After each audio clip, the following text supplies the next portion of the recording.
Hello friends, welcome to my channel. मैं हूं अमन। आज की वीडियो में हम बात करेंगे LIC एडीओ के बारे में। देखिए, LIC में ऑफिसर रहता है एक एडीओ। तो बहुत से स्टूडेंट्स ये क्वेश्चन पूछ रहे थे कि इसके रिगार्डिंग एक वीडियो बनाई जाए। तो आज की वीडियो में हम यही जानेंगे कि LIC एडीओ क्या होता है और बनना चाहे तो कैसे बन सकते हैं, क्या एलिजिबिलिटी रहेगी, एज क्रिटेरिया, सिलेबस और भी बाकी सारी जानकारी इस वीडियो में हम लेंगे।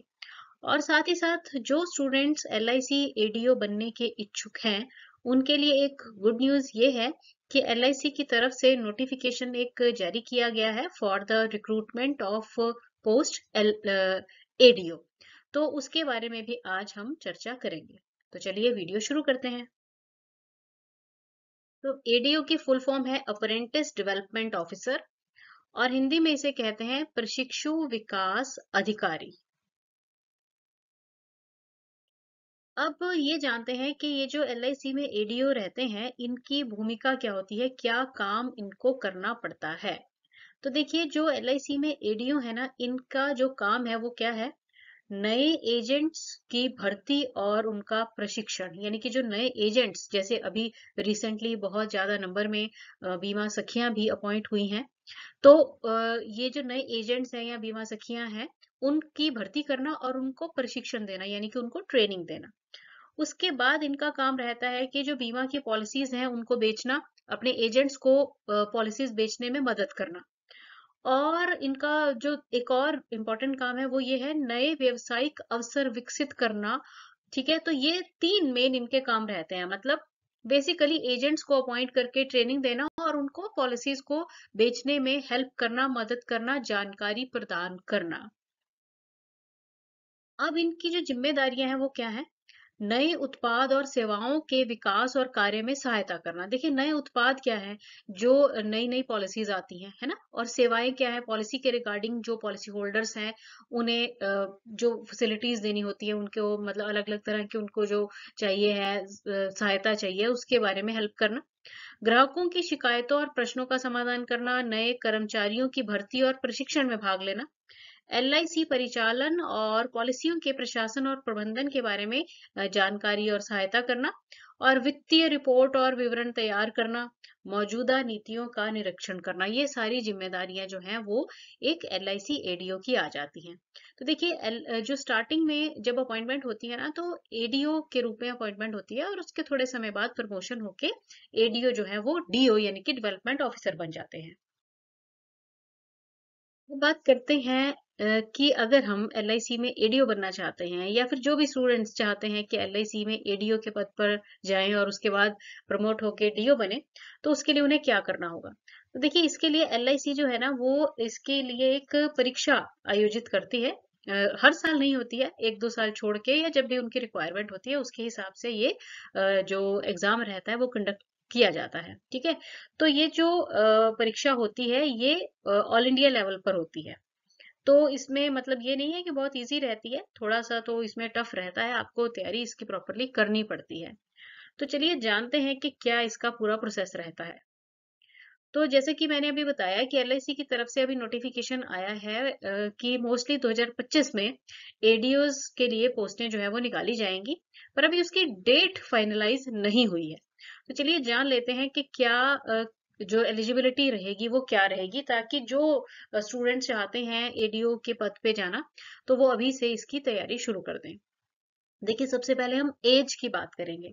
तो इसमें जो जनरल कैटेगरी से स्टूडेंट्स हैं, ठीक है, तो उनकी पहले एज की बात करते हैं। तो यहाँ पे सबसे पहले यहाँ पे दिया गया है ओपन मार्केट कैटेगरी। तो देखिए, ओपन मार्केट कैटेगरी का मतलब है कि कोई भी स्टूडेंट जिन्होंने ग्रेजुएशन की हुई है ना, तो वो ओपन मार्केट कैटेगरी में आ जाते हैं। ठीक है, तो मतलब जिन्होंने सिंपली ग्रेजुएशन की है वो भी एलिजिबल रहेंगे।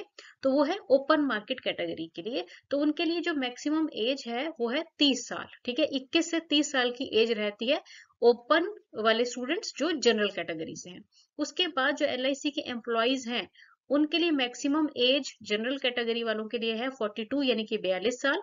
और जो LIC में एजेंट हैं, उनके लिए जनरल कैटेगरी वालों के लिए एज है कितनी, 40 साल मैक्सिमम, मतलब ज्यादा से ज्यादा 40 साल, इससे ऊपर नहीं होनी चाहिए किनके लिए, जनरल कैटेगरी वाले जो रहेंगे LIC एजेंट।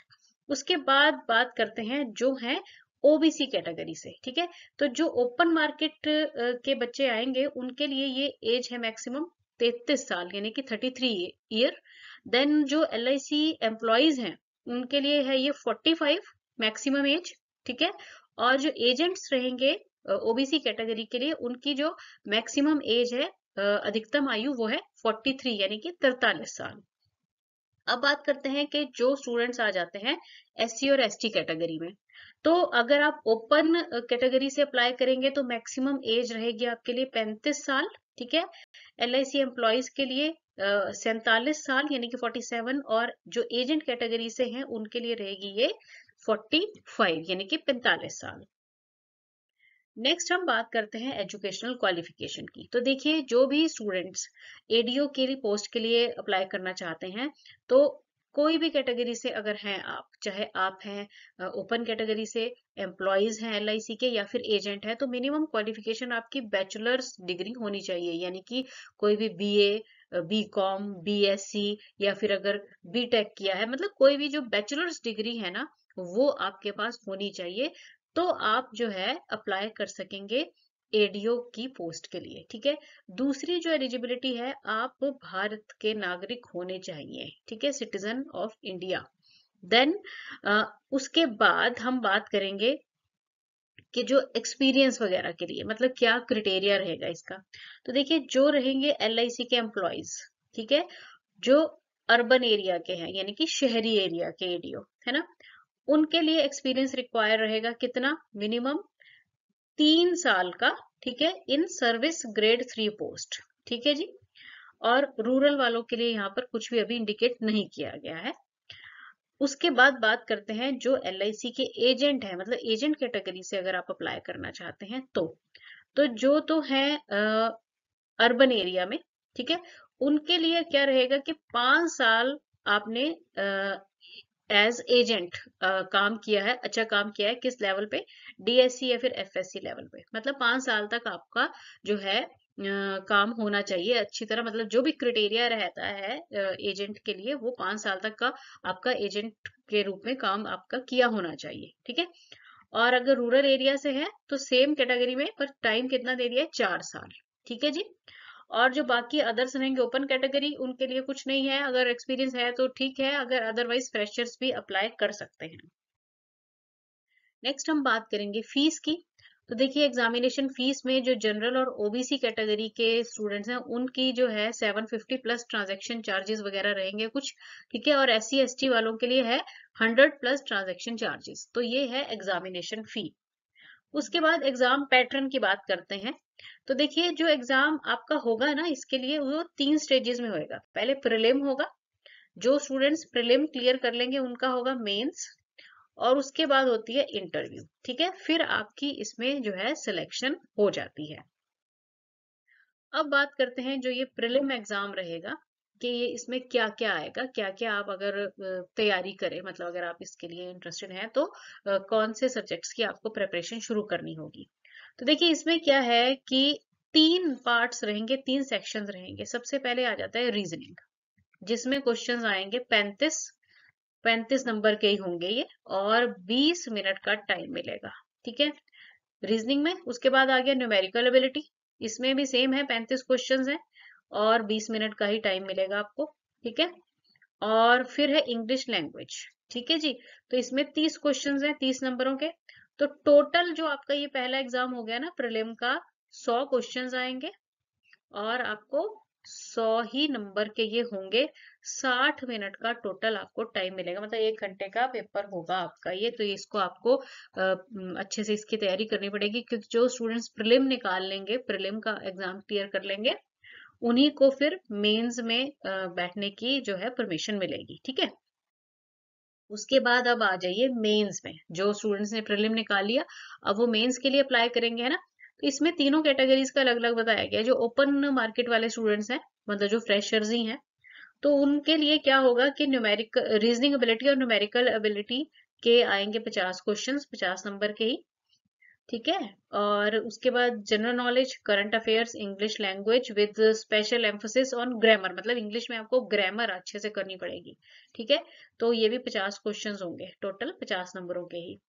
और उसके बाद आ गया जी इंश्योरेंस और फाइनेंशियल मार्केट की आपको पूरी नॉलेज होनी चाहिए। 60 क्वेश्चंस है, ये बहुत इंपॉर्टेंट पार्ट रहता है। और इसकी अगर प्रॉपरली तैयारी की जाए तो पूरे के पूरे 60 नंबर आ जाते हैं। लास्ट ईयर भी जो है स्टूडेंट्स जिन्होंने मेरे चैनल से इसकी प्रिपरेशन की थी, तो उनके मोस्टली बच्चों के 60 में से 60 या फिर 58 तक मार्क्स इस मतलब पार्ट में आए थे। ठीक है ना। तो अब यहाँ पर आप देखो कि ये हो गया, कितने क्वेश्चंस होंगे टोटल, 160 क्वेश्चंस हो गए, और टोटल नंबर भी हो गए 160 और 120, यानी कि 2 घंटे का ये आपका पेपर रहेगा। कौन से हैं ये? ओपन मार्केट वाले हैं, मतलब जो ओपनली अप्लाई करेंगे बच्चे। ठीक है। फिर आगे जो एम्प्लॉयज हैं, एलआईसी के जो एम्प्लॉयज हैं, उनके लिए क्या रहेगा? उनके लिए देखो 20 क्वेश्चंस हैं रीजनिंग एबिलिटी और न्यूमेरिकल एबिलिटी के, 20 ही हैं जीके और इंग्लिश के, और 60 क्वेश्चंस हैं इंश्योरेंस और मार्केटिंग ऑफ इंश्योरेंस के, है ना। तो ये इंपॉर्टेंट पार्ट रहता है तीनों कैटेगरीज में। तो ये यहाँ पर क्वेश्चंस हो गए 100 और नंबर हो गए 160 और 120, यानी कि वही 2 घंटे का ये एग्जाम रहेगा। अब तीसरी कैटेगरी आ गई एजेंट कैटेगरी, है ना। तो इनके लिए भी ऑलमोस्ट सेम है, रीजनिंग एबिलिटी और न्यूमेरिकल एबिलिटी के 20 क्वेश्चंस हैं, इंग्लिश और जीके के भी 20 हैं, और अगेन इंश्योरेंस के जो है ये कितने आ गए, 60 क्वेश्चंस। तो टोटल है 100 क्वेश्चंस, 160 है नंबर, और 2 घंटे का ये टेस्ट रहेगा। ठीक है। तो ये अलग अलग कैटेगरी वाइज, क्योंकि मेंस में तीनों के लिए अलग अलग हो जाता है, प्रीलिम सेम रहता है ना। इसके बाद आप देखो कि जो जो स्टूडेंट्स मेंस भी क्लियर कर लेंगे ना, उनकी फिर होगी इंटरव्यू और उसके बाद हो जाएगी सिलेक्शन। अब चेक कर लेते हैं कि सिलेबस क्या है जिसकी आपको प्रिपरेशन करनी है। ठीक है। तो भाई प्रीलिम के लिए जैसे हमने देखा कि 3 सेक्शंस थे, इंग्लिश लैंग्वेज। तो इंग्लिश लैंग्वेज में आपको क्या क्या करना है? आपको ना कॉम्प्रिहेंशन, है ना, कॉम्प्रिहेंशन की प्रॉपर तैयारी करनी पड़ेगी। क्लोज टेस्ट करना होगा, एंटोनिम्स सिनोनिम्स की प्रिपरेशन कर लें, sentence rearrangement, phrase replacement, idioms, phrases, fillers, error detection, ये सारी प्रिपरेशन करें आप इंग्लिश की। ठीक है। और रीजनिंग एबिलिटी में आ जाइए, इसमें आपके puzzles, direction sense, then syllogism, sitting arrangement, input output, blood relations, data sufficiency, coding decoding, inequalities, logical reasoning, ये आ गया रीजनिंग में। और न्यूमेरिकल एबिलिटीज में क्या आ जाएगा? Topics including simplification, approximation, number series, ratio proportion, percentage, mixtures, then allegations, average, time work, time distance, profit loss, simple compound interest, data interpretation, मतलब 10वीं तक का जो मैथ्स है वो सारा आपका टॉपिक्स जो है क्लियर होने चाहिए हैं। तो ये सारा जो सिलेबस है ये प्रीलिम के लिए है, तो इसकी प्रिपरेशन आप शुरू कर दें। मार्केट में बहुत सारी इसके लिए बुक्स अवेलेबल है, तीनों के लिए अगर अलग अलग बुक्स लेंगे तो बहुत अच्छा रहेगा, बुक्स ले लीजिए। साथ ही साथ यूट्यूब पर भी इसका काफी अच्छा मटेरियल आपको मिल जाएगा, थोड़ा सर्च करना पड़ेगा। कोई भी अच्छा सा टीचर देखिए और उसकी प्रिपरेशन आप शुरू कर दीजिए। उसके बाद आ गया आपका मेंस का एग्जाम, है ना। तो मेंस में देखो रीजनिंग एबिलिटी और न्यूमेरिकल एबिलिटी तो ऑलमोस्ट जो आपने पहले किया है ना प्रीलिम में वही हो जाएगा, थोड़ा सा हायर लेवल हो जाएगा उसी का। ठीक है। उसके बाद जीके, करंट अफेयर्स और इंग्लिश में आपको क्या करना है? Indian history, economics, polity, banking awareness, then science technology, ये सारी चीजें जो है इसके बारे में आपको जानकारी होनी चाहिए। और उसके बाद आ गया इंश्योरेंस मार्केटिंग।